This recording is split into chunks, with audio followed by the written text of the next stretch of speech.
మమ్మల్ని ఎంతగానో ప్రేమించినటువంటి మా ప్రియ పరలోకపు తండ్రి, మీ ఉన్నతమైన మీ ఘనమైన నామానికి వందనాలు, స్తోత్రాలు. ఇదిగో నాన్న, మీ మాటలు ఆలోచించడానికి ఇచ్చినటువంటి విలువైన గొప్ప సమయమును బట్టి మీకు వందనాలు, స్తోత్రాలు తండ్రి. మరి మీ మాటలు మేము నేర్చుకుంటుండగా నన్న మరి చెబుతున్న నాకు సమయోచితమైన జ్ఞానాన్ని దయచేయండి.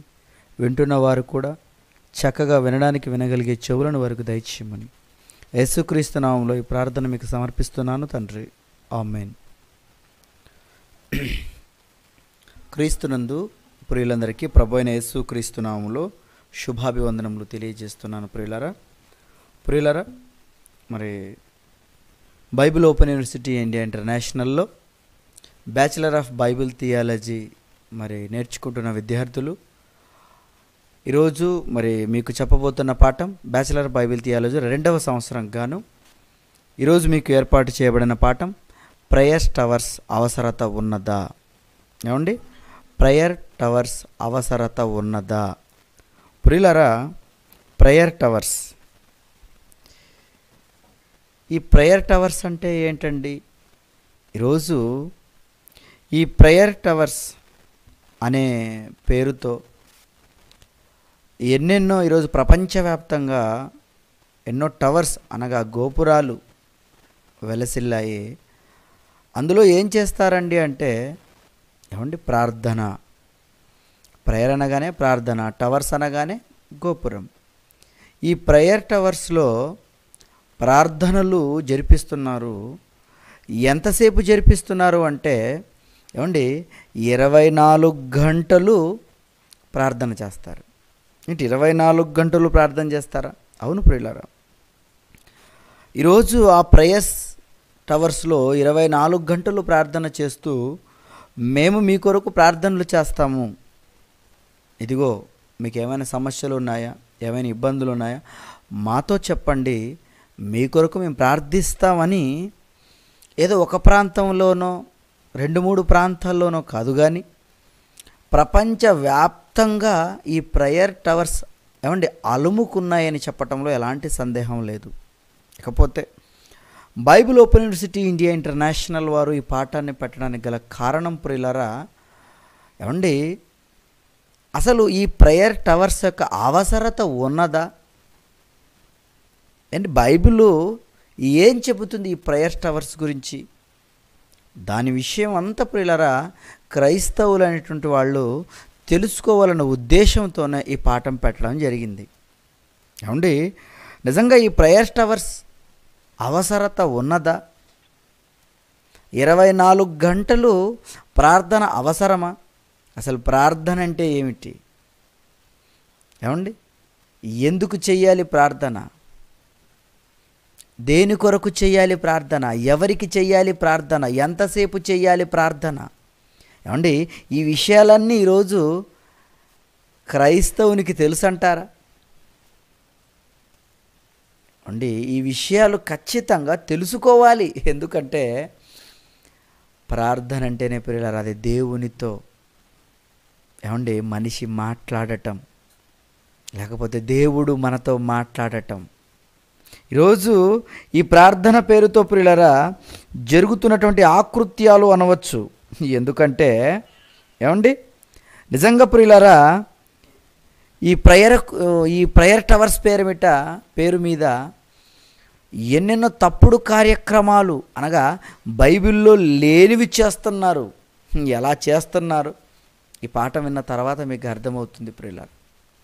ఏమండి, నిజంగా మరి బైబిల్లో ఈ ప్రేయర్స్ గురించి, ఈ టవర్స్ గురించి దేవుడు ఏమైనా రాయించాడా అని మనం ఒక్కసారి బైబిల్లోకి వెళితే ప్రియులారా, ఏమండి, ప్రారంభంలో గోపురాలు కట్టుకున్న వాళ్ళు బైబిల్లో ఉన్నారు. కానీ వాళ్ళు గోపురాలు ఎందుకు కట్టారో ఒకసారి బైబిల్లో మనం చూద్దాం. ఎందుకంటే ఈరోజు గోపురాలు కట్టి ఈ గోపురం, ఈ ఎత్తైన మేడ దేని కొరకై అంటే ప్రార్థన కొరకు అంటున్నారు, ప్రార్థన గోపురాలు అంటున్నారు. ఓకే, మరి ఆ ప్రేయర్ టవర్స్ బైబిల్లో ఎవరైనా కట్టారా?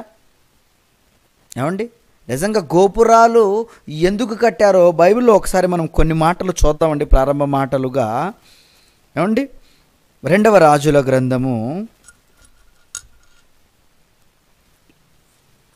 రాజులు రెండవ గ్రంథము 9వ అధ్యాయము 17వ వచనాన్ని చదువుకుందాం ప్రియులారా. రెండవ రాజుల గ్రంథము 9వ అధ్యాయము 17వ వచనం. యెజ్రాయేలు గోపురం మీద కావలివాడు నిలిచి ఉండి యెహూతో కలిసి వచ్చుచున్న సైన్యమును చూచి, అంటే ఒక గోపురాన్ని కట్టుకున్నారు. ఆ గోపురాన్ని దేనికి వినియోగిస్తున్నారంటే ప్రియులారా, సైన్యాన్ని చూడటానికి ఒక ఎత్తైన ప్రదేశంలో నుంచి ఇదిగో మా దేశంలోకి మా ప్రాంతంలోకి ఎవరెవరు వస్తున్నారని చూడటానికి గోపురాన్ని కట్టుకున్నట్లుగా మనకి ఇక్కడ కనపడుతుంది ప్రియులారా. అలాగే పరమగీతములు చూద్దాం ఒకసారి. పరమగీతములు 4వ అధ్యాయము 4వ అధ్యాయము 4వ వచనాన్ని చదువుకుందాం ప్రియులారా.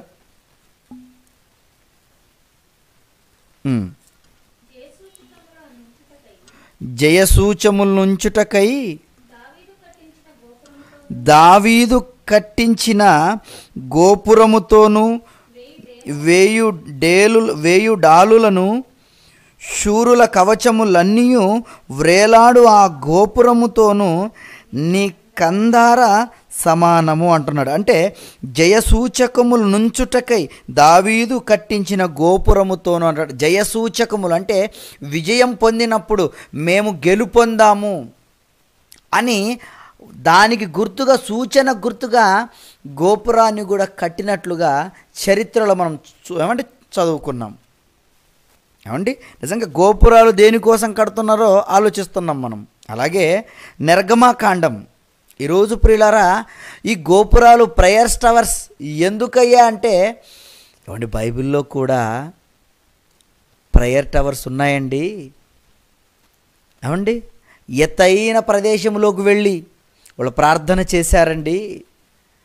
వాళ్ళు సపరేట్గా మెడగదులు కట్టుకున్నారండి అని ఈరోజు కొన్ని మాటలు మాట్లాడుకుంటున్నారు. ఓకే, మనం పరిశీలిద్దాం ఒక్కొక్కటిగా. నిర్గమాకాండము 19వ అధ్యాయము 3వ వచనం నుంచి చదువుకుందాం ప్రియులారా. నిర్గమాకాండము 19వ అధ్యాయము 3వ వచనం నుంచి. ఆ మోషే అట దేవుని యొద్దకు ఎక్కిపోవగా, అంటే ఇక్కడ ఎక్కుతున్నాడు చూడండి మోషే గారు. ఇక్కడ చదువుకున్నారు మన వాళ్ళు. ఓకే, ఎక్కిపోగా యెహోవా ఆ పర్వతము నుండి అతన్ని పిలిచి, నీవు యాకోబు కుటుంబీకులతో ముచ్చటించి ఇశ్రాయేలుకు నువ్వు తెలపవలసినదేమనగా అని ప్రారంభిస్తున్నాడు. అంటే ప్రియులారా, ఇక్కడ సందర్భంలో మనం ఆలోచించవలసింది దేవుడు ఎప్పుడు మాట్లాడాలనుకున్నా, మోషే గారు ఎప్పుడు ప్రార్థన చేయాలనుకున్నా మోషే గారు కొండెక్కేవారు. అంటే ఒక ఎత్తైన ప్రదేశమునకు వెళ్ళేవాళ్ళు.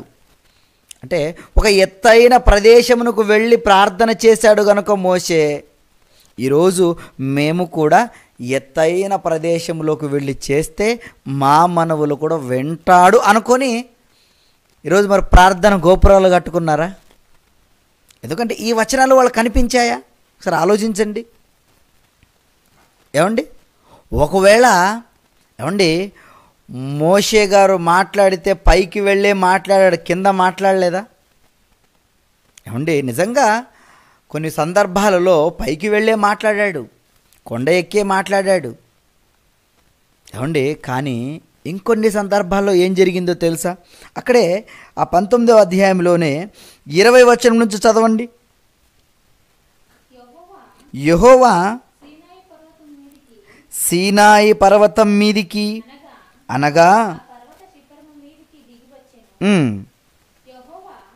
యెహోవా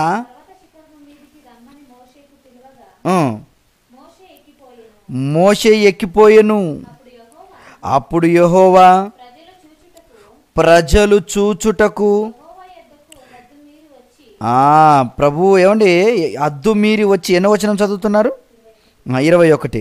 అప్పుడు ప్రజలు ఏమండి అప్పుడు యెహోవా ప్రజలు చూచుటకు యెహోవా యొద్దకు హద్దు మీరి వచ్చి వారిని అనేకులు నశింపుకుంటున్నట్లు నీవు దిగిపోయి వారికి ఖండితముగా ఆజ్ఞాపించుము. మరియు యెహోవా వారి మీద పడకుండునట్లు యెహోవా యొద్దకు చేరు యాజకులు తమ్మును తామే పరిశుద్ధ పరుచుకొనవలెనని మోషేతో చెప్పగా, మోషే యెహోవాతో ప్రజలు సీనాయి పర్వతం ఎక్కలేరు, నీవు పర్వతములు మేరలను ఏర్పరిచి దాని పరిశుద్ధపరచపరవలెనని మాకు ఖండితముగా ఆజ్ఞాపించితివనెను. అందుకు యెహోవా దిగి వెళ్ళుము, నీవును నీతో అహరోనులు ఎక్కి రావలెను. అయితే యెహోవా వారి మీద పడకుండానట్లు యాజకులు ప్రజలను ఆయన యొద్దకు వచ్చుటను మేరను మీరకూడదు, ఆయన వారి మీద పడునేమో అని వారితో చెప్పగా, మోషే ప్రజల యొద్దకు వెళ్ళి ఆ మాటలు వారితో చెప్పాను. అంటే ఇక్కడ దేవునితో మాట్లాడడానికి ప్రియులారా కొండెక్కాలని ఇక్కడ జరుగుతున్న సందర్భంలో మనం ఆలోచిస్తున్నాం. అవునండి, మొత్తానికి ఎత్తైన ప్రదేశంలోనికి వెళుతున్నారు. ఓకే, మరి ఈ కాలంలో కూడా ప్రియులారా మరి కొండ ఎక్కవలసిన అవసరత ఉందంటారా ఏమైనా మాట్లాడడానికి? ఏమండి ప్రియులారా, ఇంకా కొద్ది కాలంలోనే ఏమండి ఈయన కొండెక్కడం, కానీ ఆయన కొండెక్కి దేవునితో మాట్లాడుతుంటే ప్రజలందరూ ఏమండి పాపములో మునిగిపోవడం, ఇవన్నీ మోషే గారు చూసినప్పుడు మళ్ళీ కిందనే ఒక గుడారము ఏర్పాటు చేసుకొని ఆ యొక్క గుడారములోనే మరి దేవునితో మాట్లాడటం కూడా మనం ఏమండి అలా చదువుతుంటే మనకు అర్థమవుతుంటుంది. ఇక కొండెక్కలేదండి, మళ్ళీ కిందనే ఏమండి ఒక గుడారం లాంటిది ఏర్పాటు చేసుకొని అక్కడే ఏమండి దేవునితో మాట్లాడడం జరిగేది, దేవుడు కూడా ఆయనతో మాట్లాడడం జరిగేది. అంటే మరి కొండ ఎందుకు ఎక్కారు మొదట్లో అంటే ఏమండి ఏకాంతత కోసం, ఏమండి దేవునితో ఏమండి ఆ బంధం ఏర్పడటం కోసం ప్రియులారా ఏకాంతం కోసం ఎక్కాడే తప్పితే కొండెక్కితేనే దేవుని మాటలు ఏమండి దేవుడు మా మాటలు వింటాడనుకొని ఏదో అందుకనే కొండెక్కాలనుకొని ఎక్కలేదు ప్రియులారా, గమనించాలి. ఏమండి కొండకు ప్రాధాన్యత కాదు, ఏకాగ్రతకు ప్రాధాన్యతనిచ్చారు వాళ్ళు. ఎందుకంటే యేసుక్రీస్తుల వారు కూడా ప్రియులారా యేసుక్రీస్తుల వారు కూడా ఏం చేశారు? ఒకసారి లూకా రాసిన సువార్త ఏమండి లూకా రాసిన సువార్త 21వ అధ్యాయము, లూకా రాసిన సువార్త 21వ అధ్యాయము ఏమండి 37వ వచనం చదువుకుందాం చూడండి. ఆయన ప్రతిదినము పగటి యందు దేవాలయములో బోధించుచు రాత్రివేళ ఒలీవల కొండకు వెళ్ళుచు కాలము గడుపుచుండెను. ఏమండి రాత్రివేళ ఎందుకు వెళుతున్నాడు? ఇదిగో ప్రార్థన చేయటానికి, ప్రార్థనలో ఉండటానికి. మరి ఆయన ఎక్కడికి వెళుతున్నాడు? ఇదిగో కొండ మీదకి వెళుతున్నట్లుగా మనం ఇక్కడ చదువుకుంటున్నాం. ఒలీవ కొండకు వెళ్ళుచు అంటున్నాడు కదా, కనుక ఇదిగో ప్రార్థన అంటేనే కొండెక్కాలి, అంతేనా? ప్రార్థన అంటేనే కొండెక్కాలనుకుంటున్నారు. ఇదిగో కొండలు మరి ఇప్పుడు లేవుగా, కనుక మనమే కట్టేద్దాం, ఒక పెద్ద ఎత్తైన గోపురం కడుదాం. అప్పుడు ఆ గోపురం మీద నుంచి అంటే ఎత్తైన ప్రదేశంలో నుంచి మనం ప్రార్థన చేద్దాం. ఇదిగో మేము ప్రార్థన చేస్తామని ఈరోజు ఒకవేళ యేసుక్రీస్తుల వారిని గురించి మీరు చెప్పుకుంటారా? ఏమండి ప్రియులారా, ఆయన కొండెక్కాడంటే ఏకాంతత కోసం ఎక్కాడు ప్రియులారా, అంతేకాని ఆ కొండ ఎక్కటంలో ఏమీ లేదండి. అలాగని మీరేమైనా ఇలాంటి కొండలు మీరు ఏర్పాటు చేసుకొని మీరు ఎత్తైన ప్రదేశంలోకి వెళ్ళి ప్రార్థన ఏమైనా చేయమన్నాడా మీరు చెప్పండి? ఈరోజు ఈ ప్రేయర్స్ టవర్స్ పేరమిట ప్రియులారా చాలా దారుణం చోటు చేసుకుంది అని చెప్పటంలో ఎలాంటి సందేహం లేదు ప్రియులారా. ఏమండి ఎక్కడికి నిజంగా మరొక మాటను చూద్దామండి. ఏమండి అపోస్తలులు కూడా ఏం చేశారు? ఒకసారి పేతురు గారు ఏం చేశారు చూడండి. అపోస్తల కార్యములు 10వ అధ్యాయము 9-10 వచనాలు ప్రియులారా. అపోస్తల కార్యములు 10వ అధ్యాయము 9-10 వచనాలు. మరునాడు వారు ప్రయాణమైపోయి పట్టణమునకు సమీపించినప్పుడు పగలు ఇంచుమించు 12 గంటలకు పేతురు ప్రార్థన చేయుటకు మిద్దె మీదికెక్కెను. ఇక్కడ కూడా ఈ మాటను పట్టుకుంటారండి. ఏమండి ఇదిగో ప్రార్థన చేయటానికి ఏం చేశాడట? మిద్దె మీదకి ఎక్కాడు కదా. ఇదిగో మోషే గారు కూడా మిద్దె కొండెక్కారు, యేసుక్రీస్తుల గారు కొండెక్కారు, పేతురు గారు కూడా మిద్దె ఎక్కారు. కనుక మొత్తానికి ప్రార్థన చేయటానికి, దేవునితో మాట్లాడడానికి ఎత్తైన ప్రదేశంలో ఉండాలి గనుక ప్రేయర్ టవర్స్ అనేవి ఇదిగో మేము పెడుతున్నాం గనుక మేము కూడా ప్రార్థన చేస్తాం అంటున్నారు. ఎంతవరకు ఇవి సబబు? ఏవో బైబిల్లో మాటలు అక్కడక్కడ కొన్ని చదువుకొని కనీస జ్ఞానం లేక ఈరోజు ప్రియులారా దేవుడు చెయ్యవద్దన్నది చేస్తున్నారు, చెయ్యమన్నది వదిలేస్తున్నారు. ఎందుకంటే మోషే గారు కొండెక్కారని ఎలాగైతే నువ్వు చెప్పుకుంటున్నావో అదే మోషే కొండ దిగి ప్రార్థన చేశాడు తెలుసా? ఒకసారి నిర్గమకాండం 33వ అధ్యాయంలో 3, 4, 5, 6 వచనాలు ఒకసారి చూడండి. నిర్గమకాండము 33వ అధ్యాయము 3, 4 వచనాలు చూద్దాం ప్రియులారా. మీరు లోబడనొల్లని ప్రజలు గనుక నేను మీతో కూడా రాను, త్రోవలో మిమ్మల్ని సంహరించుదునేమని మోషేతో చెప్పెను. ప్రజలు ఆ దుర్వార్తను విని దుఃఖించిరి, ఎవడును ఆభరణములు ధరించుకొనలేదు. కాగా యెహోవా మోషేతో ఇట్లనెను, నీవు ఇశ్రాయేలీయులతో మీరు లోబడనొల్లని ప్రజలు, ఒక క్షణమాత్రము నేను మీ నడుమ వచ్చి తినా మిమ్మును నిర్మూలము చేసేదను గనుక మిమ్మును ఏమి చేయవలెనో అది నాకు తెలియనట్లు మీ ఆభరణములను మీ మీద నుండి తీసివేయడని చెప్పమనెను. కాబట్టి ఇశ్రాయేలులు హోరేబు కొండ యొద్ద తమ ఆభరణములు తీసివేసిరి. అంతటా మోషే గుడారమును వేసి పాళెముకు వెలుపల వెళ్ళి పాళెమునకు దూరముగా దాన్ని వేసి దానికి ప్రత్యక్షపు గుడారం అని పేరు పెట్టెను. ఇక్కడ ప్రత్యక్షపు గుడారము ఇప్పుడు కొండ దిగిపోయాడండి కింద. ఇప్పుడు కిందనే ప్రార్థనలు, కిందనే అన్నీ. అంటే ఇది ఎందుకు చూపించానంటే ఒకవేళ నువ్వు కొండెక్కి మాట్లాడారంటే మరి కొండ దిగి కూడా మాట్లాడారు. అసలు వాళ్ళు కొండెక్కి ఎందుకు మాట్లాడారు? యేసుక్రీస్తుల వారు కొండ ఎందుకు ఎక్కారు? పేతురు గారు మిద్దె మీదకి ఎందుకు ఎక్కారు? అవి ఆలోచించాలే కానీ వాళ్ళు ఎక్కారు కనుక నేను కూడా ఎక్కుతాననటంలో అందులో ఎలాంటి సత్యం లేదు ప్రియులారా. వారు ఎక్కారు అంటే ఏకాంతత కోసం ఎక్కారు. అందులో ఆ ఎక్కటంలో ఏమి లేదండి. ఏకాంతం కోసం వాళ్ళు వాళ్ళ మనసు నిజంగా ఆ దేవునితో కలవటం కోసం ఎలాంటి డిస్టర్బెన్స్ లేకుండా వెళ్ళారే కానీ ఏదో దేవుడు కొండెక్కమన్నాడని ఎక్కలేదు ప్రియులారా. మరి ఈరోజు ప్రేయర్ టవర్స్ పేరట ఏం చేస్తున్నారు వీళ్ళు? గోల. ఇదిగో ఎత్తైన ప్రదేశంలో జరగాలి, కింద చేస్తే వినడా? మీ సణుగులే దేవుడికి వినపడుతున్నప్పుడు ఏదో మీరు పెద్ద ఎత్తైన గోపురంలో మిమ్మల్ని దేవుడు ప్రార్థన చేయమంటాడు చెప్పండి? దేవుడు చెయ్యమన్నా విడిచిపెట్టారు. దేవుడు చెయ్యమన్నా విడిచిపెట్టి దేవుడు వద్దన్నవే ఈరోజు స్పెషల్గా చేస్తున్నారు ప్రియులారా. వద్దన్నవి వాటిలో ఈ ప్రేయర్ టవర్స్ ప్రియులారా. 24 గంటలు ప్రార్థననా?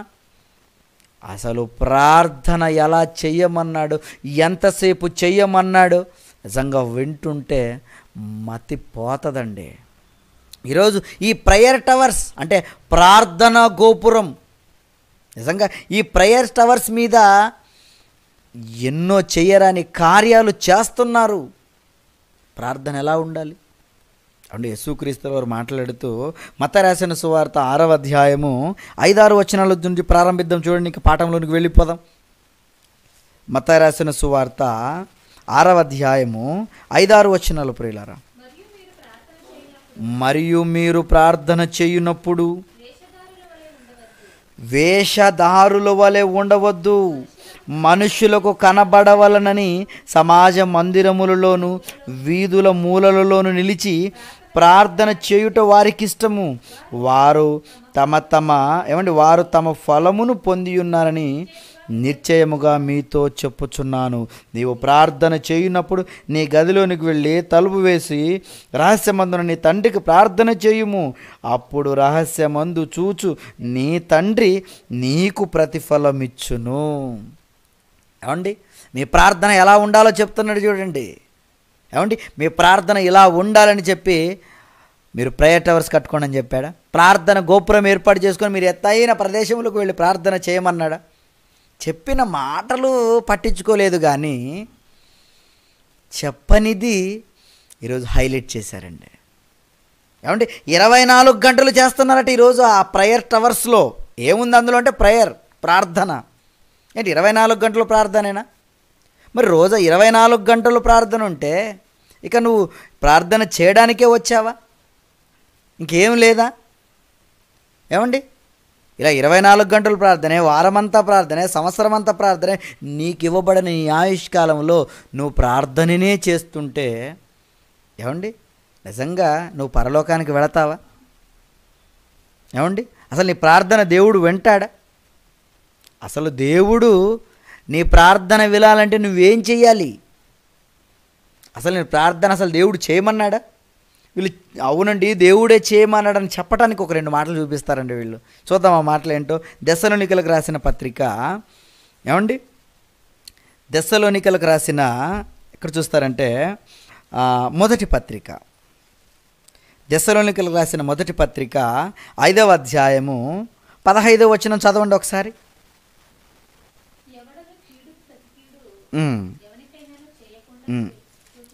అవును,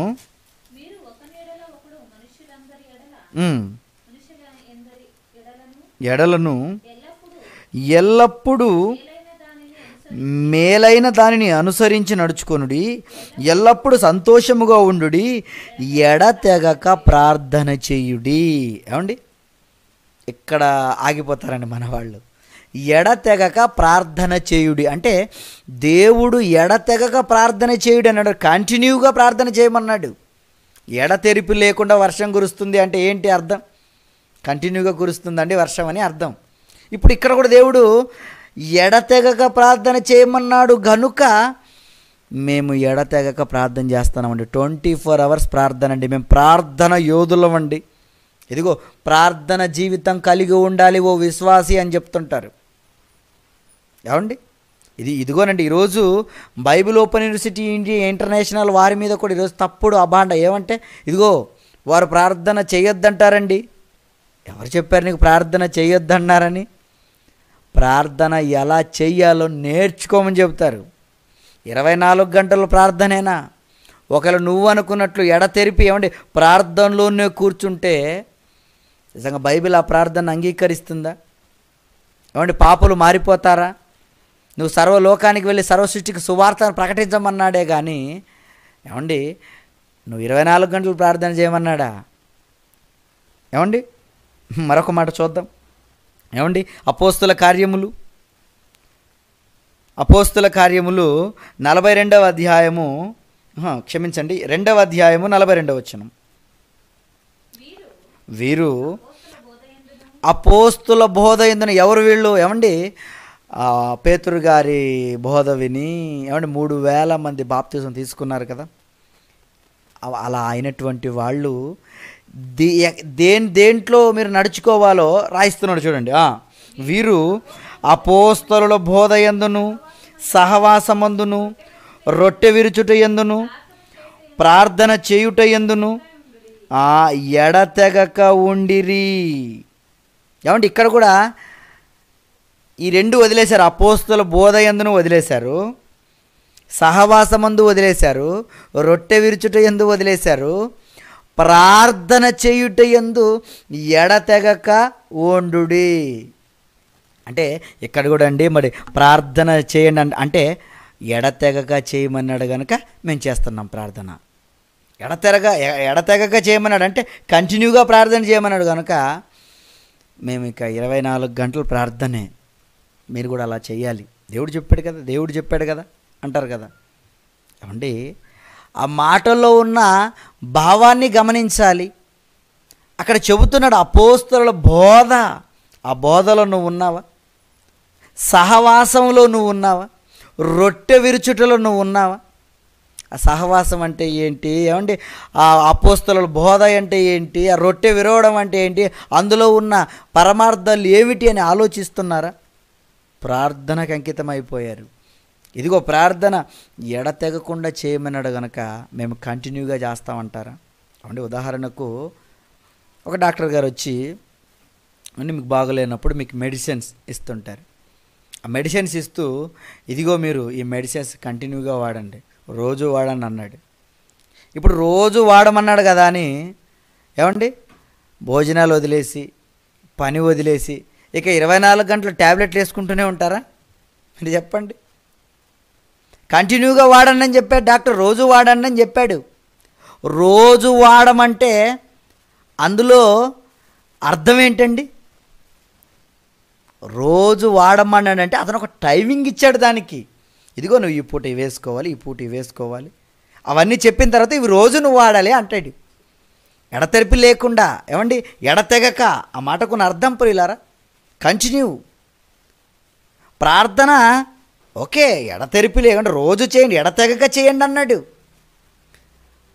మరి ప్రార్థన చేస్తున్నావా అంటే రోజుగా ఏమండి వాక్యం చెప్పడానికి వెళ్లకుండా, వాక్యం నేర్చుకోకుండా, సువార్త పనుల్లో ఉండకుండా, రొట్టె విరవకుండా, సహవాసంలో ఉండకుండా, ఇక ప్రార్థన ఒకటేనా? ఎలాగైతే ఒక డాక్టర్ రోజు ఏమన్నా మెడిసిన్ వేసుకోమంటే నువ్వు కంటిన్యూగా అదే వేసుకుంటే నీ పరిస్థితి ఎలాగో చచ్చిపోతావు. కంటిన్యూగా నువ్వు ట్యాబ్లెట్లు వాడితే అంటే ఇప్పుడు వేసుకున్నావు మళ్ళీ కొంచెం ఏమవుతుంది? ఇక నువ్వు చచ్చిపోతావు, ఉండవు. ఈరోజు దేవుడు ప్రార్థన చేయమన్నాడు కదా అని 24 గంటలు మీరు ప్రార్థనలో ఉంటే కన్ఫామ్గా మీరు నరకానికి వెళ్ళిపోతారు. ఇందులో డౌటే లేదు, రాసేసుకోండి. ఎందుకంటే ఎడతెగక ప్రార్థన చేయమన్నాడంటే ఖచ్చితంగా నువ్వు ప్రార్థన చెయ్యాలి. అది ఏ సమయంలో చేయాలి, ఎలా చేయాలి? ఏమండి నువ్వు ఎలా చేస్తే ప్రార్థన దేవుడు వింటాడు? అసలు నీ ప్రార్థన ఎలా ఉండాలి? ఆ విషయాలన్నీ ప్రియులారా దైవ గ్రంథంలో రాయించి ఇచ్చాడు దేవుడు. అవి ఆలోచించాలే కానీ చేయమన్నాడు కదా అని చేసేస్తూ పోతే ఏమండి అర్థం ఉంటుందా? మీరు చెప్పండి. ఓకే, ముందుగా అసలు ప్రార్థన దేవుడు వింటాడా? ఎలా చేస్తే వింటాడు? ఎవరి ప్రార్థన వింటాడో చూద్దాం ఒకసారి. ఏమండి యోహాను రాసిన సువార్త 9వ అధ్యాయము, యోహాను రాసిన సువార్త 9వ అధ్యాయము ఎక్కడ చూస్తారంటే 31 ప్రియులారా, 31. దేవుడు పాపుల మనవి ఆలకింపడు. బాగా వినాలి. ఏమండి దేవుడట కొంతమంది ఎంత పిలిచినా ఎంత చెప్పినా వినడటండి. ఎన్ని విన్నవాళ్ళు మీరు విన్నవించుకున్నా, ఎన్ని విన్నపములు మీరు విన్నవించుకున్నా దేవుడు వినడట. ఎందుకైనా వినవంటే వాళ్ళు పాపులు.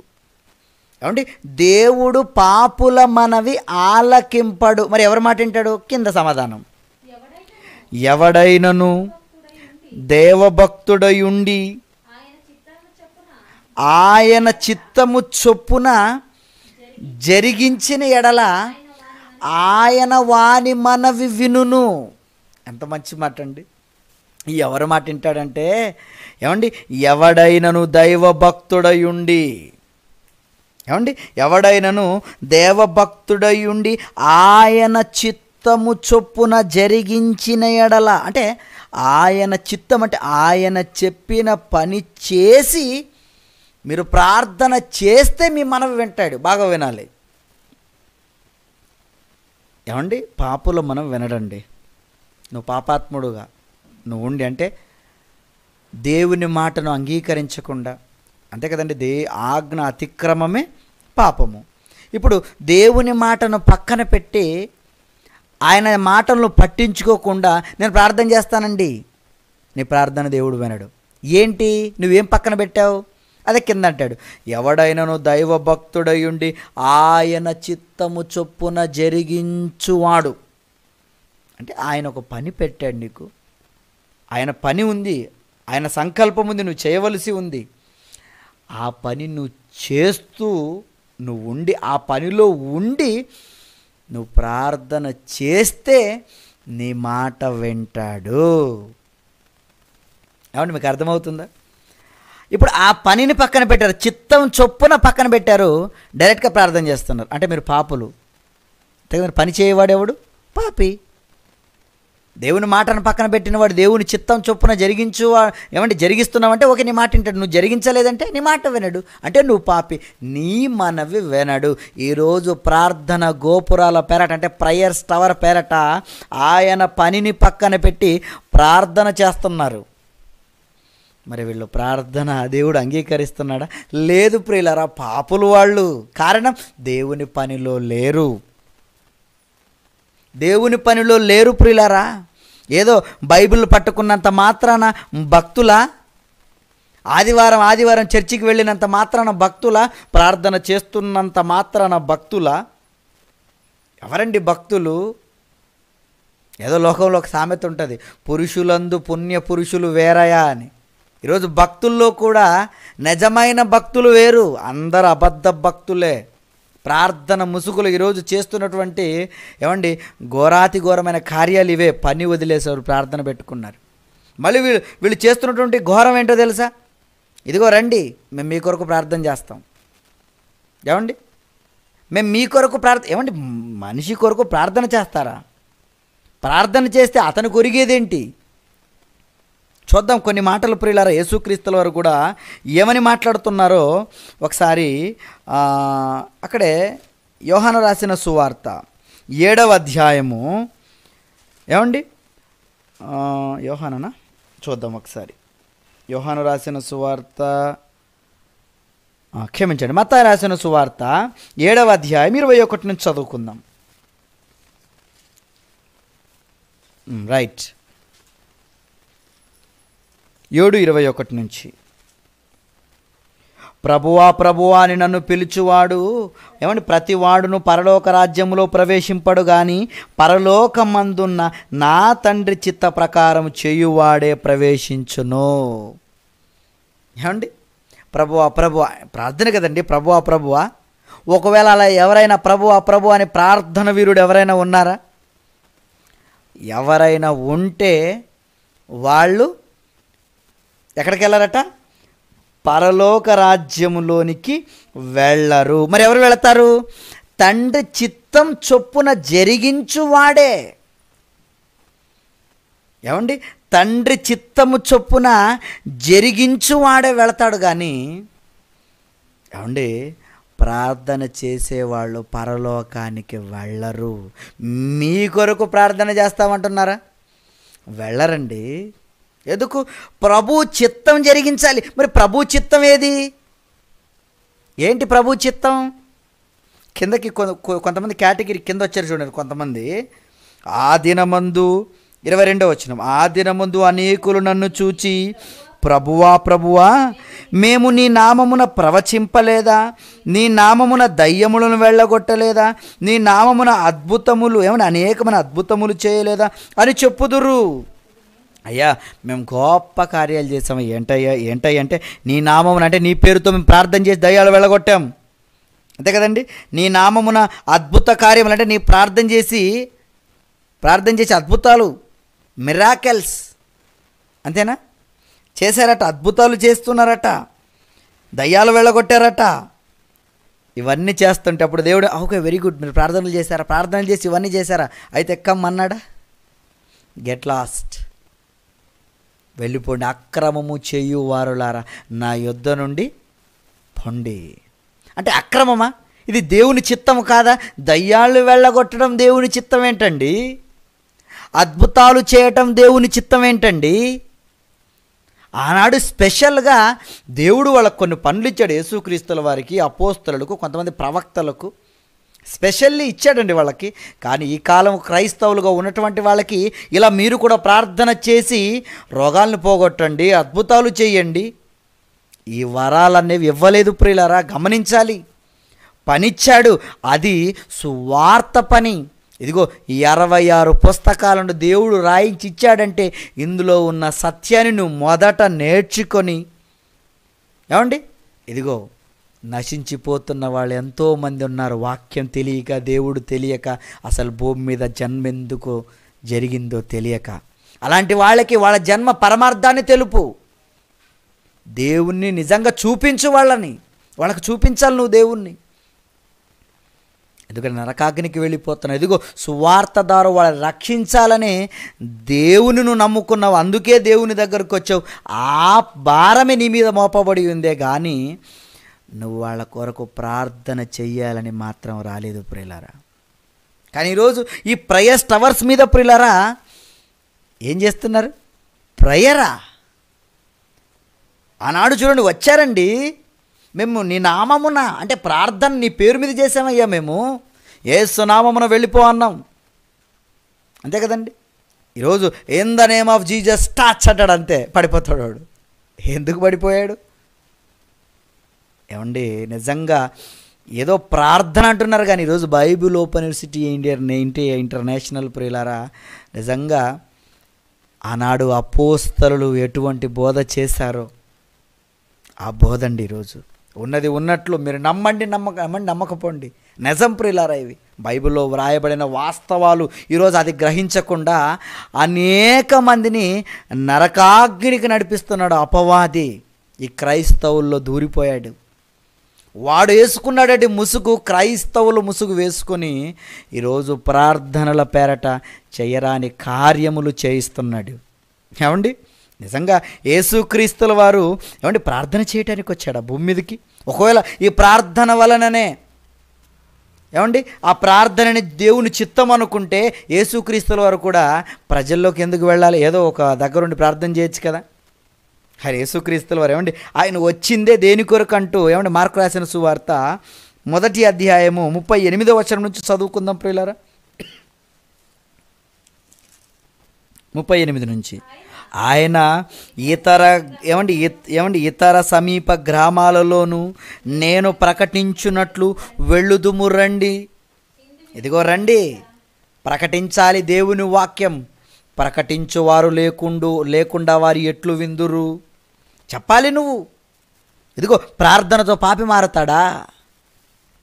ఏమండి లేదు కదా, వింటేనే కదా, వినుట వలన విశ్వాసం కలుగును కదా. ఆ మాట క్రీస్తును గూర్చిన మాట అవ్వాలి కదా. నువ్వు ఏం చెబుతున్నావు వాళ్ళకి? నువ్వు వాక్యం ప్రకటించకపోతే పాప ఎలా మారుతాడయ్యా? అందుకని యేసుక్రీస్తుల వారు ఇదిగో అందరూ మారాలి, అందరూ కన్న తండ్రిని దేవుణ్ణి తెలుసుకోవాలని ఏమంటే లోకానికి దేవుణ్ణి పరిచయం చేయడానికి, మార్గం చూపించడానికి యేసుక్రీస్తుల వారు మార్గంగా వచ్చాడండి. అందుకని ఆయన వస్తూ ఇదిగో ఆయనకు మాదిరి చూపుతున్నాడు, క్రైస్తవ్యానికి మాదిరి చూపుతున్నాడు.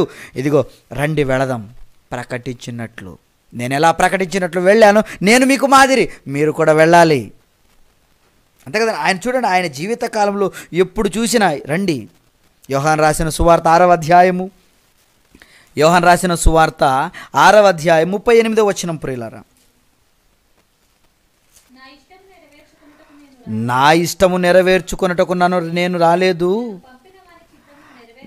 ఏమండి నన్ను పంపిన వాని చిత్తము నెరవేర్చుటకే పరలోకము నుండి దిగి వచ్చి ఉన్నాను అంటాడు. చూడండి, పరలోకములో నుండి ఏమండి దేవుని చిత్తం నెరవేర్చడానికి పరలోకం నుండి దిగి వచ్చాను. ఏంటి ఆయన చిత్తం? ప్రజల్లోకి వెళ్ళి వాక్యం చెప్పాలి. అంతేకాని ప్రార్థన చేయాలా? 24 గంటలు ప్రార్థన చేయాలా? ఎందుకండి యేసుక్రీస్తుల వారు చేయలేదు? దేవుని చిత్తం ఇదిగో ప్రార్థన చేయటం కాదు. ఎడతెగక ప్రార్థన చేయమని అంటే అందులోని భావం అర్థం కాలేదు. కంటిన్యూగా ప్రార్థన చేసేస్తున్నాడు, 24 గంటలు ప్రార్థన చేసేస్తున్నారు. చూడండి యేసుక్రీస్తుల వారు ఏం చేస్తున్నాడో చూడండి. ఇదిగో ప్రజలలోనికి వెళుతున్నాడు ప్రియులారా. ఎందుకు? ఏమండి అక్కడే ఏమండి 6వ అధ్యాయంలోనే ఏమండి? ఓకే. ఆ, ఇంకొక మాట చూద్దాం ప్రియులారా. లూకా రాసిన సువార్త 19వ అధ్యాయం. యేసుక్రీస్తుల వారు ఎందుకు వచ్చారో అక్కడ రాయబడి ఉంటుంది చూడండి. 19వ అధ్యాయము 10వ వచనం ప్రియులారా. నశించిన దానిని వెదకి రక్షించుటకు మనుష్య కుమారుడు వచ్చెనని అతనితో చెప్పాను. ఇదిగో అందరూ నాశనంలోకి వెళ్ళిపోతున్నారు, వాళ్ళని రక్షించాలి. రక్షించాలంటే ప్రార్థన చేయాలా? ఏమండి? నశించిపోకుండా ఉండాలంటే ప్రార్థన చేయాలా? కాదు, పని చెయ్యాలి. అందుకని యేసుక్రీస్తులో ఎప్పుడు చూసినా దేవుని పని, దేవుని పని, దేవుని పని ప్రియులారా. ఏమండి? అందుకనే తిమోతి గారు కూడా రాస్తారండి. 1 తిమోతి 1:15 పాపులను రక్షించుటకు ఏమండి క్రీస్తు యేసు లోకమునకు వచ్చెను. యేసుక్రీస్తులో ఎందుకు వచ్చాడు? ప్రార్థన చేయడానికి కాదా? లేదు, పాపములో ఉన్న వాళ్ళని, ఇదిగో మీ జీవితాలు ఇలా ఉండకూడదు, దేవుడు మీ జీవితాలు ఇలా ఉండాలని చెప్పాడు కనుక మీరు ఈ విధంగా ఉండాలి. ఆయన చిత్తం చొప్పున మీరు బ్రతకడానికే వచ్చారు. మీ శరీరాలను ఆయన పనుల్లో నడపడానికే మీరు ఈ దేహంలోనికి వచ్చారు కనుక మీరు ఈ దేహం గురించి ఆలోచించకండి. ఈ శరీరము కేవలము నిష్ప్రయోజనమైనది, ఆత్మయే జీవింపజేసేది కనుక మీరు ఆత్మ కోసం ఆలోచించండి. అలా ఆలోచించి ఇదిగో క్షయమయ్యే ఆహారం కోసం కాదు మీరు కష్టపడవలసింది, అక్షయమైన ఆహారం ఏమంటే దాన్ని సంపాదించడం కోసం మీరు కష్టపడాలి అని ఎన్ని మంచి మంచి మాటలు ప్రియులారా యేసుక్రీస్తుల వారు చెప్పింది.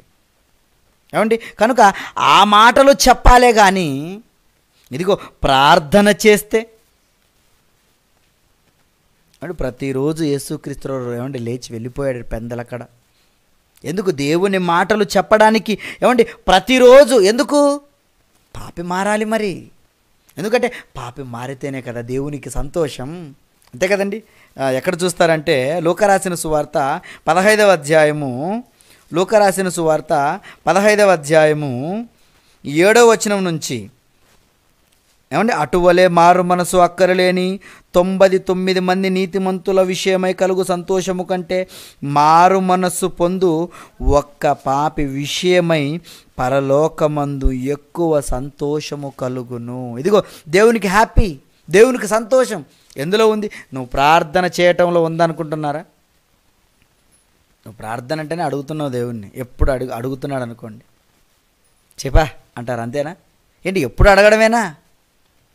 ఏమండి? ఎప్పుడు 24 గంటలు అడుగుతున్నారు అనుకోండి, ఎలా ఉంటుంది? కొద్దిసేపు మన పిల్లలు డాడీ డాడీ మమ్మీ మమ్మీ అని ఏంట్రా ఈ విసుగు అనుకుంటారు, అంతేనా? దేవునికి 24 గంటలు ప్రార్థన చేస్తుంటే, ఆయన పనిని పక్కన పెట్టి 24 గంటలు ప్రార్థన చేస్తుంటే దేవునికి ఎలా ఉంటుంది తెలుసండి? ఏమండి? ఎంత కంపరంగా ఉంటుంది మీరు ఒకసారి ఆలోచించండి. ఏమండి? యేసుక్రీస్తుల వారు ప్రియులారా దేవుణ్ణి సంతోషపెడుతున్నాడు. ఎలా? నాశనంలోకి వెళుతున్న వాళ్ళని మారుస్తున్నాడు ప్రియులారా. పాప జీవితాల్లో ఉన్న వాళ్ళని మారుస్తున్నాడు. మీకు అర్థమవుతుందా? కనుక ప్రియులారా ఏమండి నిజంగా ప్రార్థన ఎవరు చేస్తే వింటారో తెలుసా?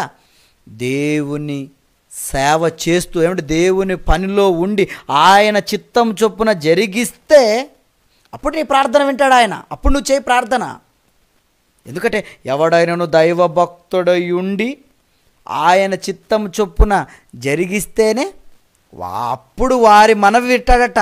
అంతేగాని నువ్వు పని చెయ్యకుండా ఏమండి దేవుని చిత్తం చెయ్యకుండా ఒకళ్ళు ప్రార్థన చేస్తే నీ మనవి వినడు. మరి దేవుని చిత్తం, దేవుని పని ఏంటంటే ఒక పాపిని రక్షించడమే. మరి అలా కాకుండా ఆ పాపిని రక్షించకుండా నువ్వు ప్రార్థన చేసావనుకో, నువ్వు పాపివి, నీ ప్రార్థన వింటాడా దేవుడు? అంతే కదండి. పని చేయకుండా ప్రార్థన చేస్తే అది తప్పు. పని చేయకుండా ప్రార్థన చెయ్యకూడదు. మరి ఎలా చేయాలి ప్రార్థన? ఏమండి? పని చేసి ప్రార్థన చేయాలి. దేవుని పనిలో ఉండి ప్రార్థన చేయాలి. పనిలో భాగంగా మీ ప్రార్థన ఉండాలి. ఇక్కడ కూడా బాగా ఆలోచించాలి. ప్రార్థన అనేసరికి ఏదో ఏమండి శరీరానికి సంబంధించినవి, ఏమండి ఈ భోగాలు, ఏమండి ఈ లోకంలో అనుభవించటానికి ఏదో ప్రార్థనలో మనం అడిగితే దేవుడు దాన్ని వెంటాడనుకుంటే పొరపాటు. ఎందుకంటే చరిత్రలోకి మనం వెళితే వారి ప్రార్థనలు ఎలా ఉన్నాయి, ఎలాంటి ప్రార్థన దేవుడు ఉన్నాడు చూసేద్దాం ఒకసారి. ఎందుకంటే ఈరోజు పాపం తెలియదండి ప్రార్థన ఎలా చేయాలో. క్రైస్తవులు కూడా చెప్పలేదండి, ఏదో చేసేద్దాం రండి అనుకొని 24 గంటలు ప్రార్థనలు చేస్తున్నారు. కానీ చరిత్రను ఆలోచించి భక్తుల ప్రార్థన ఎలా ఉంది, ఎలా చేస్తే దేవుడు వెంటాడు. పని చేయకుండా ప్రార్థనే చేస్తూ ఉంటే వెంటాడా? లేదండి. ఎలా చేశారో ఒకసారి మనం చరిత్రలోకి వెళితే ప్రియులారా, మొదటిగా మోషే గారి గురించి మనం ఆలోచిస్తే, ఏమండి, ఇశ్రాయేలీలను ఐగుప్తు దేశం నుండి కానానుకు నడిపించాడు కదండి. చాలా ఎంత గొప్ప వ్యక్తి మీరు చెప్పండి. ఏమండి, దేవుని కోసం ఐగుప్తు సింహాసనాన్నే వదులుకున్న ఒక మహాయోధుడిని చెప్పాలి. ఏమండి, ధనాన్నే వద్దనుకున్నాడండి. ఇదిగో దేవుని ప్రజలతో, ఇదిగో నింద శ్రమలు నాకు వస్తాయా, పర్లేదు, అదే నాకు మేలు. ఎంత గొప్ప వ్యక్తి అండి. ఏమండి, అలాంటి వ్యక్తికి ఏం జరిగిందో తెలుసా? ఒకానొక సమయంలో ప్రియులారా ఏం చేశాడో ఒకసారి కీర్తనల గ్రంథంకి రండి. కీర్తనల గ్రంథము 106వ కీర్తన. ఏమంటే చరిత్రలోకి వెళుతున్నాం ప్రియులారా. ఎందుకంటే భక్తులు ఎలా ఉన్నారో ప్రియులారా మీరు చూడాలి. భక్తులు ఎలా ప్రార్థన చేస్తే దేవుడు విన్నాడు. ఏమంటే ఒకవేళ విన్నాడా, వింటే ఎలాంటి ప్రార్థన విన్నాడు, ఒకవేళ వినలేదా, వినలేకపోతే ఎలాంటి ప్రార్థన వినలేదు. మీరు ఇవి ఆలోచించాలి. ఏమండి, 106వ కీర్తన 32వ వచనం నుంచి ప్రియులారా, మెరీబ జలముల యొద్ద వారు ఆయనకు కోపం పుట్టించిరి, కావున వారి మూలముగా ఏమండి మోషేకు బాధ కలిగెను. ఎట్లనగా వారు అతని మీద తిరుగుబాటు చేయగా అతడు తన పెదవులతో కాని మాట పలికెను. ఏమండి, ఒక మాట మాట్లాడాడు, కాని మాట మాట్లాడేటండి. ఇంకా వెంటనే అందుకని దేవునికి ఏమంటే బాధ కలిగింది. దేవుని కోపం మోషే మీద వచ్చేసిందండి. ఏంటండి ఆ కోపం? ప్రియులారా, ఒకానొక సమయంలో ఇశ్రాయేలీలు, ఎందుకంటే ప్రియులారా వీళ్ళు ఇశ్రాయేలీలు ఎలాంటి వాళ్ళంటే విశ్వాసం అంటే దేవునిపై నమ్మకం ఉన్నవాళ్ళు కాదని మనం చెప్పవచ్చు. ఎప్పుడు చూసినా అపనమ్మకం అండి. ఎప్పుడు చూసినా ఇదిగో తిండి కొంచెం లేట్ అయినా ఇదిగో మాకు పెడతారా పెట్టరా, మమ్మల్ని చంపడానికి తీసుకొని వచ్చారు ఎక్కడికి. ఏమండి, నిజంగానండి ఆ బానిసత్వపు సంఖ్యలను దేవుడు తెంపి పాలు తేనెలు ప్రవహించు దేశానికి వాళ్ళని నడిపించడానికి దేవుడు ఎన్ని సూచక్రియలు, ఎన్ని అద్భుత కార్యాలు చేశాడు మీరు చెప్పండి. అయినా కానీ ఇశ్రాయేలీలు ఎప్పుడు కూడా మాకు ఎవరు భోజనం పెడతారు, ఆహారం కోసం ఏడ్చారండి. భోజనం ఏమండి నిజంగా నీళ్ల కోసం ఏడ్చారండి. ఇలా ఒకానొక సమయంలో ఇలా ఏడుస్తున్నారు. దేనికోసం అంటే నీళ్ల కోసం ఏడుస్తున్నారు. అయ్యా మాకు నీళ్లు లేవు, మాకు నీళ్లు కావాలి, ఉండండి అయ్యా కొద్దిసేపు, లేదు మాకు నీళ్లు కావాలి అని అన్నప్పుడు ప్రియులారా అప్పుడు దేవుని దగ్గరికి వెళ్ళి, అయ్యా ఈ ప్రజలు కొద్దిసేపు కూడా ఆగట్లేదయ్యా, నీళ్ళు ఇవ్వండి అయ్యా. అవునా, అలాగైతే మోషే ఈ ప్రజలందరినీ నువ్వు పోగు చేసి నువ్వు వెళ్ళు, ఈ కర్ర తీసుకొని వెళ్ళి ఆ బండతో మాట్లాడు, అప్పుడు ఆ బండ నీళ్ళిస్తుంది. నీవును ఈ సమూహమును అంతేకాదు పశువులను వాళ్ళందరూ త్రాగునట్లు వాళ్ళు త్రాగడానికి నీళ్ళు ఇవ్వని దేవుడు చెబితే అప్పుడు మోషే వచ్చి చేసినది ఏంటో తెలుసా? వచ్చాడు ఆ బండతో ఆయన మాట్లాడమంటే బండను కొట్టాడు. కొట్టడమే కాకుండా అక్కడ ఒక కాని మాట ఆయన మాట్లాడి, ఏంటయ్యా అంటే ద్రోహులారా వినుడి. ఏమండి, సంఖ్యాకాండంలో చూద్దాం ఒకసారి ఆ మాట నిజంగా ఎలా మాట్లాడతాడో. ఒకసారి నిజంగా ఆ మాటను మనం చూస్తుంటే ప్రియులారా చాలా ఆశ్చర్యం అవుతుంటుందండి. ఏమండి, ఒకసారి చూస్తారా ఆ మాటను? ఎక్కడ? సంఖ్యాకాండంలో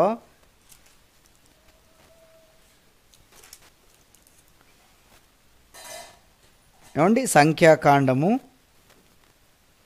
ఎక్కడ చూస్తారంటే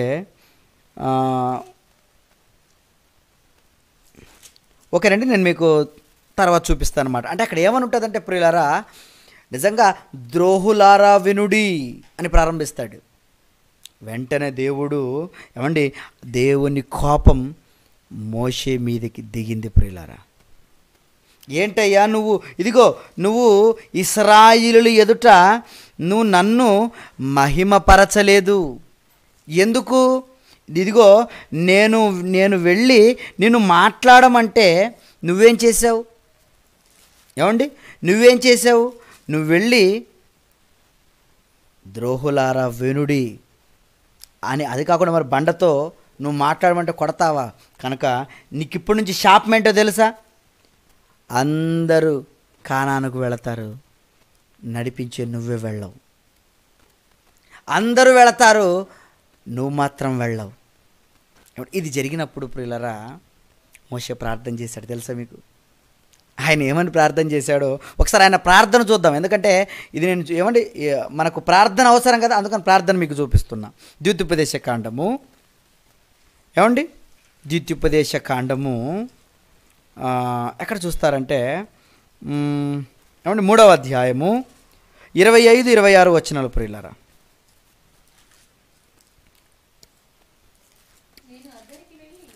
నేను అద్దరికి వెళ్ళి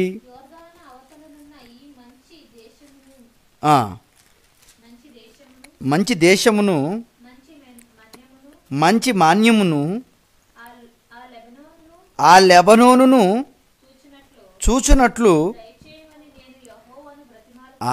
దయచేయని యెహోవాను బ్రతిమాలు కొనగా, యెహోవా మిమ్మును బట్టి నా మీద కోపపడి నా మనవి వినకపోయెను. బాగా వినాలి ఏమండి, నిజంగా దేవుని చిత్తాన్ని నెరవేర్చటంలో మోషే ఏమండి ఎంతటి మనసు గలవాడు. దేవుడే ఆయన గురించి సాక్ష్యం ఇచ్చు, మోషే నా ఇల్లంతటిలో నమ్మకమైన వాడని చెప్పాడు కదా. ఏమండి, ఇదిగో సాత్వికుడు, దీన మనస్సు గలవాడు ఎవరు? మోషే.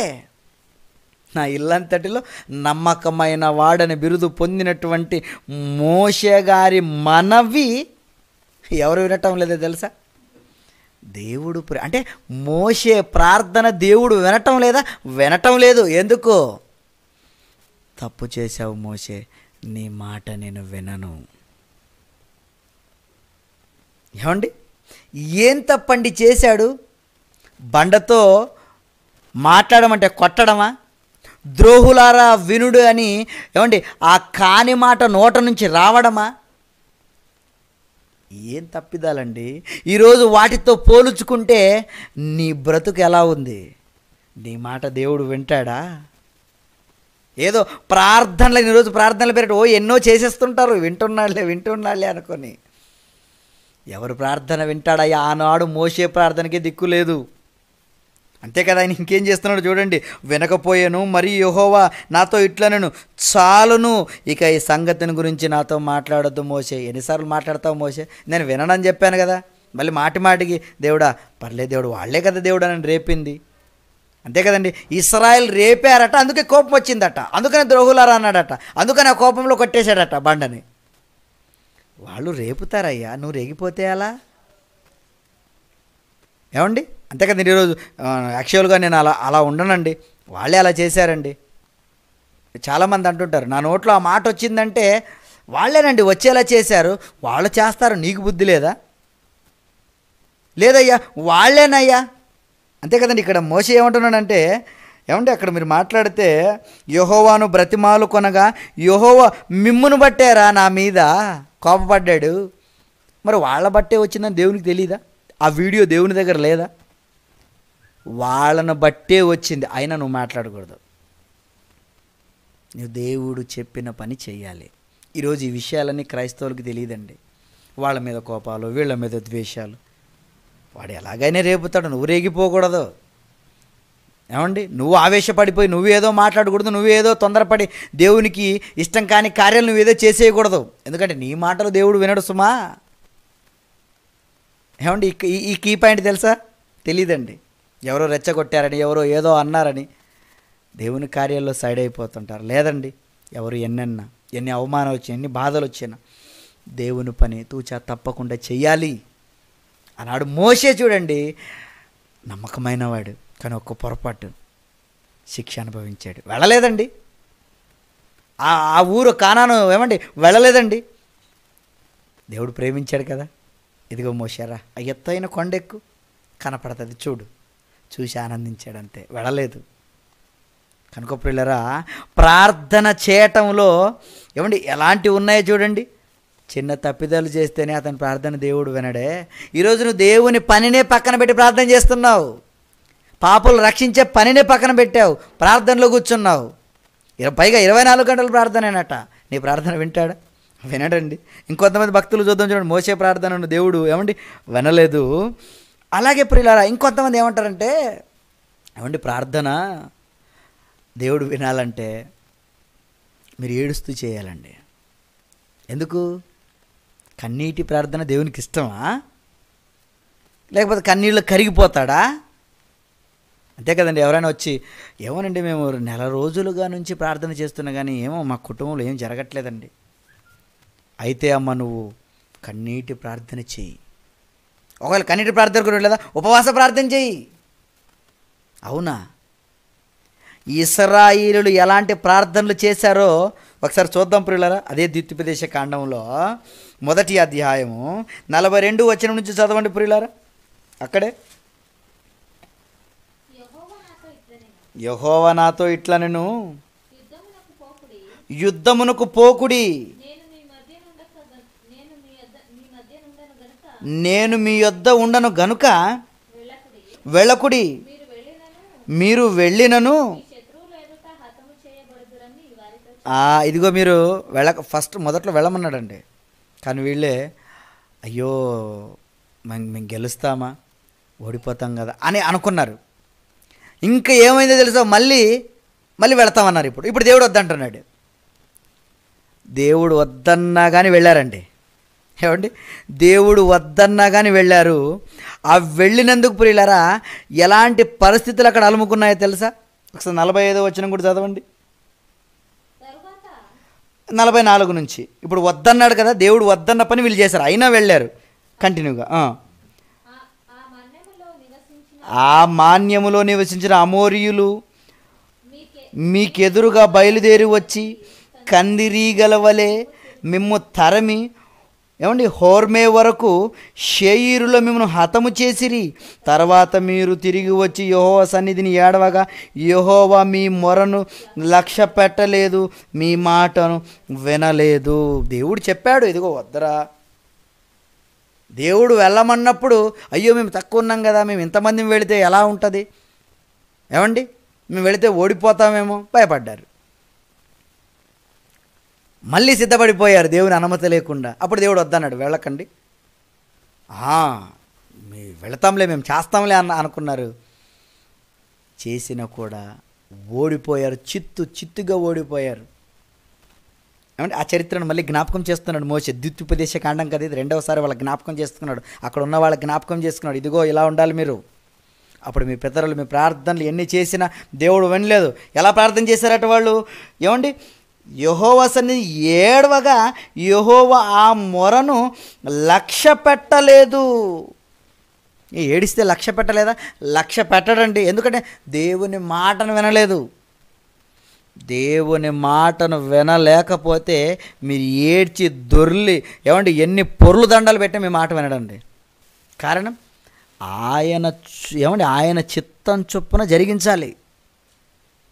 ఆయన పని చేయకుండా నువ్వు ఏడ్చినా, కన్నీళ్ళు ప్రార్థన చేసినా, ఉపవాస ప్రార్థన చేసినా దేవుడు వింటాడనుకుంటున్నారా? ఏమండి కనుక ప్రియులారా, దేవుడు వినడు. దేవుని పని చేయకుండా ఏడ్చేడ్చి మీరు ప్రార్థన చేశారు. అమోరియలు తరిమి కొట్టారండి ఇశ్రాయేల్ని. వాళ్ళు ఎంత ఏడ్చి ప్రార్థన చేసినా దేవుడు ప్రార్థన వినలేదు. కారణం దేవుని పనిని పక్కన పెట్టారు, దేవుని మాటను పక్కన పెట్టారు ప్రియులారా. అది మోషే కాలంలో జరిగిన చరిత్ర. ఆ చరిత్రలో కొన్ని జరిగిన ప్రార్థనలు. ఏమండి అలాగే ఇంకా చరిత్రలోకి మనం వెళితే ఒక దావీదు ప్రార్థన చేశాడండి. ఒకానొక సమయంలో ఆయన చేసిన ప్రార్థన కూడా దేవుడు వినలేదు. దావీదు ఎవరండి? నా ఇష్టానుసారుడైన మనుష్యుడు, అతడు నా ఉద్దేశములన్నీ నెరవేర్చనని సాక్ష్యం పొందిన దావీదు ప్రార్థన చేసినా కూడా దేవుడు ప్రార్థన వినలేదు. ఒకసారి చూస్తారా భాగాన్ని? ఏమండి, 2వ సమూయేలు గ్రంథము 12వ అధ్యాయము 16వ వచనం ప్రియులారా.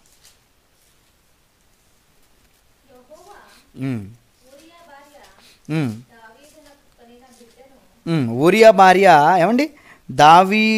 ఊరియా భార్య దావీదు కనిన బిడ్డను మొత్తెను గనుక అది బహు జబ్బుపడెను.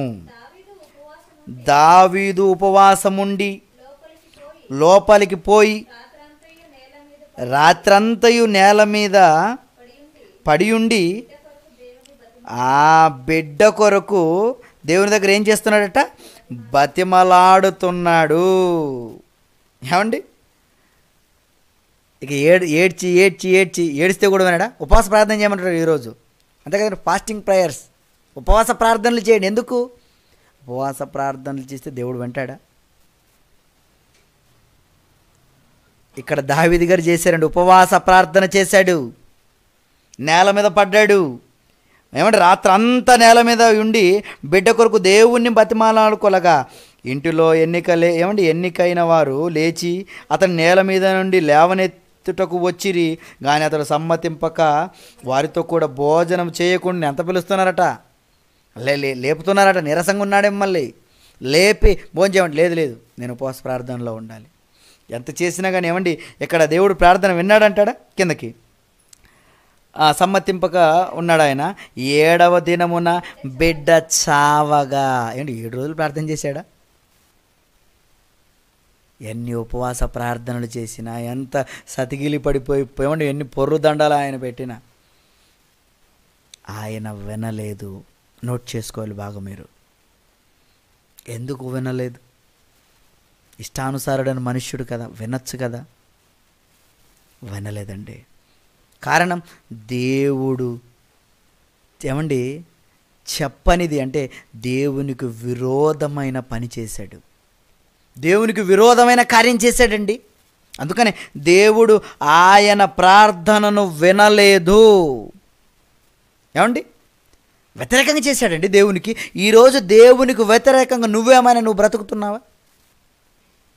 అలాగైతే ప్రియులారా, మీ ప్రార్థన కూడా దేవుడు వినడు. గమనించాలి ప్రియులు. ఈరోజు తెలియక ప్రియులారా, దేవునికి వ్యతిరేకంగా అసలు 24 గంటలు ప్రార్థన చేయడమే దేవునికి వ్యతిరేకం. అసలు మీ మాటలు ఎక్కడ వింటాడు మీరు చెప్పండి? కనుక ప్రియులారా, దేవునికి మీ ప్రార్థనలు చేరటం లేదు. మరి ఎలా ఉంటే చేరుతాయండి? చూద్దాం ఒకసారి. యోహాను పత్రిక మొదటి పత్రిక, యోహాను 3వ అధ్యాయము 22వ వచనం ప్రియులారా. మరియు బాగా వినాలి. మరియు మనం ఆయన ఆజ్ఞలను గైకొనుచు ఆయన దృష్టికి ఇష్టమైనవి మనము చేయుచున్నాము గనుక మనమేమి అడిగినను అది ఆయన వలన మనకు దొరుకును. మీరు ఎలా ప్రార్థన చేస్తే మీ మనవి వెంటాడో ప్రియులారా. పత్రికలో ఎంత చక్కగా దేవుడు రాయిస్తున్నాడో చూడండి ప్రియులారా. ఎలా ఉండాలట మరొకసారి చదవండి ప్రియులారా, ఎంత గొప్పగా ఉంటుంది అన్నమాట. మరియు మనము ఆయన ఆజ్ఞలను గైకొనుచు, అంటే ఆయన ఆజ్ఞలు ఏవి? ప్రార్థన చేయడం ఆయన ఆజ్ఞన. ఆయన ఆజ్ఞ మీరు సర్వలోకానికి వెళ్ళి సర్వసృష్టికి సువార్తను ప్రకటించమనే కదా. ఇదిగో నశించిన దానిని వెదికి రక్షించటమే కదా. నిన్ను వలె నీ పొరుగు వారిని ప్రేమించాలి. ఇదిగో నేను మీ కొరకు నా ప్రాణం పెట్టాను, మీరు కూడా సహోదరుల నిమిత్తం ప్రాణం పెట్టబద్దులై ఉన్నారు. ఇవన్నీ ఆయన ఆజ్ఞను కాదంటారా మీరు చెప్పండి? ఇవన్నీ వదిలేసి వాక్యం చెప్పడం వదిలేసి, నశించిన వాళ్ళని వాక్యంతో రక్షించటం వదిలేసి ప్రార్థన చేస్తే మీ మనవి వెంటాడా? వినడో. అందుకని ఇక్కడ అంటున్నాడు, ఆయన ఆజ్ఞలను గైకొనుచు అంటున్నాడు చూడండి. ఆయన ఆజ్ఞలను గైకొనుచు ఆయన దృష్టికి ఇష్టమైనవి. ఏంటి ఇష్టం? పాపి రక్షించడం ఆయనకి ఇష్టం, ఆయన సంతోషిస్తాడు. మరి అంతేగా నీ 99 మంది నీతిమంతుల విషయమై సంతోషం లేదానికి, ఒక్క పాపి మారితే హ్యాపీ. కనుక ఇలాంటి కార్యాలు ఆయనకి చేస్తే ఏమండి, అప్పుడు మనం ఏమడిగినను అది ఆయన వలన మనకు దొరుకును.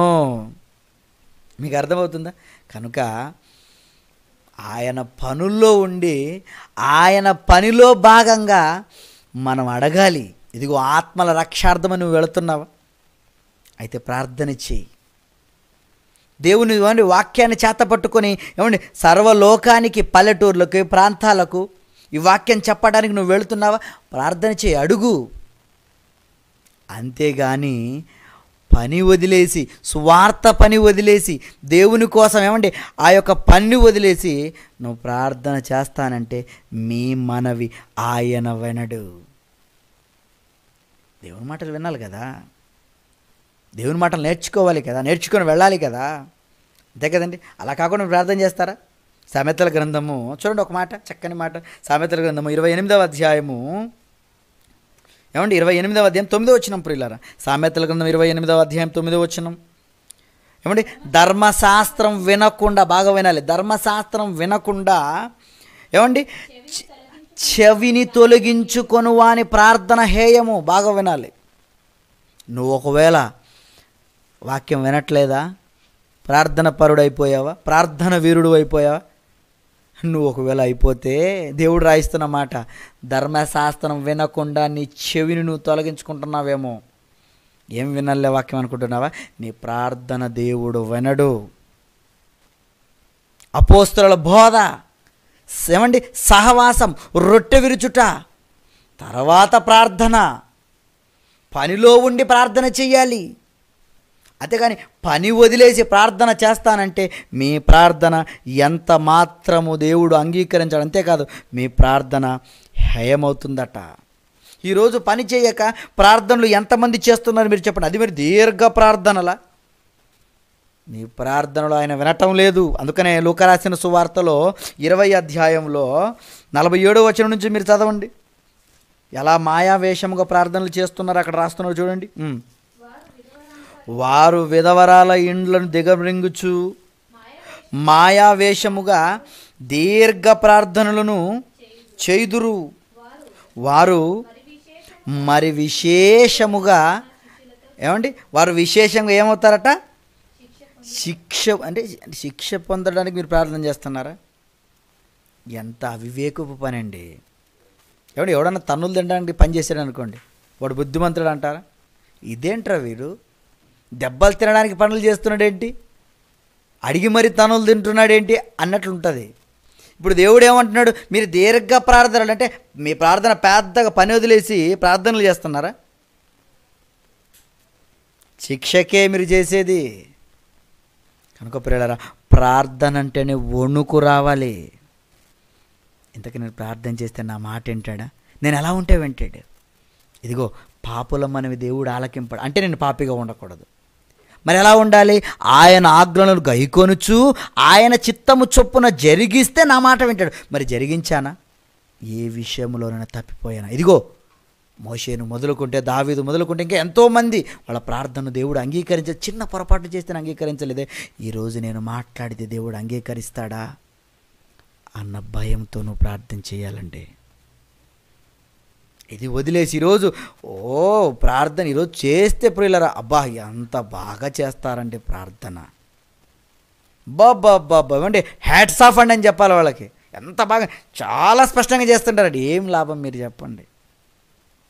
మీ ప్రార్థనలు దేవుడు వినటం లేదు. కారణం దేవుడు చెప్పినట్లు మీ బ్రతుకు లేదు ప్రియులారా. మీ బ్రతుకు దేవుడు చెప్పినట్లు లేకపోతే మీ ప్రార్థన వినడు. ఏమండి, మత్తయి రాసిన సువార్త 6వ అధ్యాయము ఏమండి 31-32 వచనాలు కూడా చూద్దాం చూడండి. మత్తయి రాసిన సువార్త 6వ అధ్యాయము ఏమండి 31-32 వచనాలు. కాబట్టి ఏమి తిందుము, ఏమి త్రాగుదుము, ఏమి ధరించుకుందుము అని చింతింపకుడి. అన్యజనులు వీటి గురించి విచారిస్తారు. ఇవన్నీ మీకు కావాలనని ఏమండి మీ పరలోకపు తండ్రికి తెలుసు. ఏమంటే మీకు కావలసినవన్నీ మీ నోటిలో రాకముందే, అంతే కదండి, మీ మీ నాలుక పైకి మాట రాకముందే మీ మనసులో ఉన్నదంతా తెలుసు. అంటే మీరేం ప్రార్థన చేస్తారు? మొదట దేవుని పనిలో ఉండండి. అదే అంటాడు కింద, ఏమండి కింద 33వ వచనంలో అదే అంటాడు చూడండి. కాబట్టి మీరు ఆయన రాజ్యమును నీతిని వెతుకుడి. మొదట ఆయన పని చెయ్యండి. మీరు దేవుని ఆజ్ఞలన్నిటిని గైకోండి. ఆయన చిత్తం ఏంటో తెలుసుకోండి. తెలుసుకొని ఆయన చిత్తం చొప్పున జరిగించాలి. అలా జరిగిస్తే ఆ జరిగింపులో ఏమండి మీ ప్రార్థన ఉంటే మీ మాట వెంటాడే తప్పితే ప్రియులారా ఇక వేరే విషయం అంటే ఇదిగో నేను దేవుని పనిని పక్కన పెట్టాను, దేవుడు చెప్పినట్లు బ్రతకటం లేదు, అయినా నేను ప్రార్థన చేస్తానంటే మీ ప్రార్థన దేవుడు వినడు. ఏమండి కనుక ప్రియులారా పని చేసి ప్రార్థన చేయాలి. దేవుని పనిలో ఉండి ప్రార్థన చేయాలి. దేవుని పనిలో భాగంగా ప్రార్థన చేయాలి. మీకు అర్థమవుతుందా? కనుక ప్రియులారా దేవుని పనిలో ఉండి నువ్వు ప్రార్థన చేసి అది దేవుని పనిలో భాగంగా నువ్వు చేస్తే వింటాడే తప్పితే నీ కొరకు నువ్వు ప్రార్థన చేస్తే కూడా వినడు. ఇక్కడ గమనించాలి. చివరిగా ఆ మాటలు చూసుకొని ముగించుకుందాం మనం. మీ ప్రార్థన కూడా ఎలా ఉండాలంటే ప్రియులారా ఇతరుల కోసం మీ ప్రార్థన ఉండాలా? అయితే ఇతరుల కోసం నువ్వేం ప్రార్థన చేస్తావు? నువ్వు పనిలో ఉండే ప్రార్థన చేస్తున్నావా? ఒక ఇద్దరు ప్రార్థన మనకు బైబిల్లో కనిపిస్తుంది. ఏమండి ఒక సుంకరి, ఒక పరిశుడు. చూద్దాం చూడండి ఆ ప్రార్థన ఒకసారి. లూకా రాసిన సువార్త 18వ అధ్యాయము. వాళ్ళ ప్రార్థన ఎలా ఉందో చూద్దాం. లూకా రాసిన సువార్త 18వ అధ్యాయము ఏమండి 10వ వచనం నుంచి. తామే నీతిమంతులమని తమ్ము నమ్ముకొని ఇతరులను తృణీకరించు కొందరితో ఈ ఉపమానం చెప్పాడు. ప్రార్థన చేయుటకై ఇద్దరు మనుషులు ఆలయములోనికి వెళ్ళి వారిలో ఒకడు పరిసయ్యుడు, ఒకడు సుంకరి. పరిసయ్యుడు నిలవబడి, దేవా నేను చోరులను, అన్యాయస్తులను, వ్యభిచారులైనను, ఇతర మనుష్యుల వలనైనను ఈ సుంకరి వలనైనను ఉండనందుకు నీకు కృతజ్ఞతలు అంటున్నాడు. చూడండి ఇది ప్రార్థన. ఓకే, ఇంకొకరి ప్రార్థన ఎలా ఉంది ఏమండి 13. అయితే సుంకరి దూరముగా నిలుచుండి ఆకాశం వైపు కన్నులెత్తుటకైనను ధైర్యము చాలక రొమ్ము కొట్టుకొనుచు, దేవా పాపినైనా నన్ను కరుణించమని పలికెను. అతని కంటే ఇతడు నీతిమంతుడుగా ఎంచబడి ఏమండి నీతిమంతుడుగా తీర్చబడి తన ఇంటికి వెళ్ళాలని మీతో చెప్పుచున్నాను. ప్రియులారా ఇక్కడ ఇద్దరు ప్రార్థనలు మనకు కనిపిస్తున్నాయి. ఏమండి ఒకడు పరిసయ్యుడు అంటే నీతిమంతుడు, ఏమండి ఇంకొక ఆయన పాపి.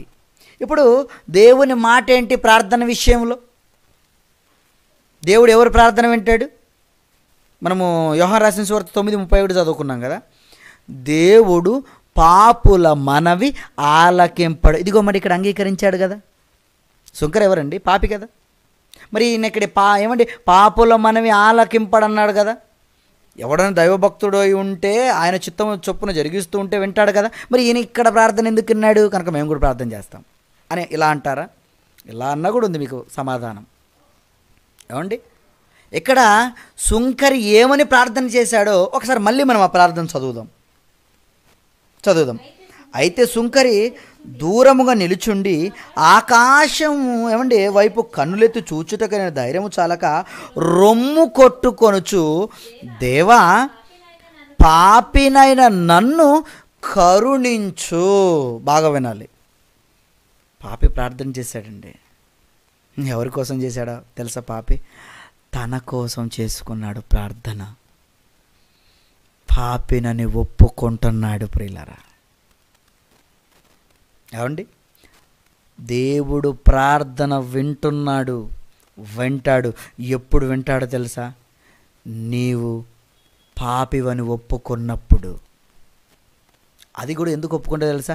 నీ పాప జీవితాన్ని ఖచ్చితంగా నువ్వు విడిచిపెడతానంటే ఒప్పుకుంటాడే కానీ వింటాడే కానీ, నువ్వేదో మళ్ళీ నేను ఇప్పుడు ప్రార్థన చేస్తాను, దేవుడా నేను పాపిని ఇక నుంచి నేను చేయను, మరి నువ్వు తర్వాత చేస్తే నీ ప్రార్థన వింటాడా? ఏమండి, ఆ రోజు ప్రియులరా సుంకరి ప్రార్థన ఆలకించాడంటే ఏమండి ఒప్పుకుంటున్నాడండి, నేను పాపినయ్యా, కరుణించంటే దయ చూపించయ్యా, ఇక నుంచి నేను నా జీవితాన్ని మార్చుకుంటాను, కరుణించు అని ఎప్పుడు మాట్లాడతారండి? ఆ మాట బుద్ధి వచ్చిందట అతనికి. బాధపడుతున్నాడండి, నేను పాపిని అని బాధపడుతున్నాడండి కనుక ఒప్పుకుంటున్నాడు, మారడానికి ఛాన్స్ అడుగుతున్నాడు, తన కోసం తాను చేసుకుంటున్నాడు. ఒప్పుకు అంటే దేవుని దగ్గర ఒప్పుకుంటున్నాడు నేను పాపిని అని. అక్రమమును విడిచిపెడతానంటున్నాడు. బైబిల్లో కూడా ఉంటుంది కదా మాట, ఇదిగో అక్రమమును దాచిపెట్టువాడు ఏమవుతాడట? వాడు వర్ధిల్లడు. అక్రమములు దాచిపెడతారా? అయితే నువ్వు వర్ధిల్లవురా? మరి ఎవడు వర్ధిల్లుతాడు?